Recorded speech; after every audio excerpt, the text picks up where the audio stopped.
Friends, कुछ important बातें हैं थॉमस हार्डी के बारे में, जिनको लेट विक्टोरियन नोवेलिस्ट बोला जाता है। A famous prominent figure of modern age बोला जाता है। विक्टोरियन एज में जो आदमी पैदा हुआ था और जिनके नॉवेल्स सबसे ज़्यादा विक्टोरियन एज में ही पब्लिश करी गई थी और उसी समय वो डोमिनेट करते थे उस एज को। 1840 में वो पैदा हुए थे डॉर्सेट में, और एक आर्किटेक्ट तौर पे उनकी लाइफ जो शुरू में चली है, लेकिन बाद में उनका एक विचार था और वो चाहते थे कि मैं एक पोइट बनूं, और उनकी लाइफ जो लिटरेरी करियर रहा है वो एक एज अ पोइट के तौर पर उन्होंने शुरुआत करी है।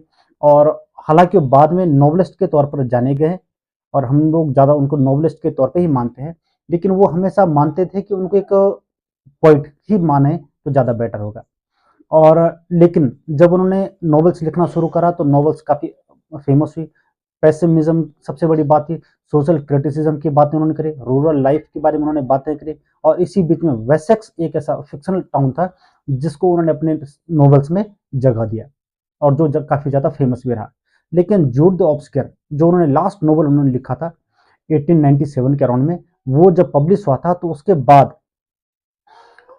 वो इतने ज़्यादा क्रिटिसाइज करे गए लोगों के द्वारा कि उन्होंने नॉवेल्स लिखने का विचार ही त्याग दिया, और उसके बाद वो फिर पोइट की तरफ ही वो बढ़े। तो उनकी जो लाइफ है वो एज अ पोइट के तौर पर ही शुरुआत हुई थी, और उनकी लाइफ की जो एंडिंग रही है वो एज अ पोइट ही रही है, और 1928 में वो एक्सपायर हो गया। और उनके कुछ खूब फेमस नॉवेल्स हैं, जैसे फार फ्रॉम मेडिंग क्राउड था, ये सबसे चौथे नंबर का ऐसा नॉवल था जिससे सबसे ज़्यादा पॉपुलरिटी उनको मिली। उसके बाद the return of the native उन्होंने लिखा है, mayor of the Kasar bridge उन्होंने लिखा है।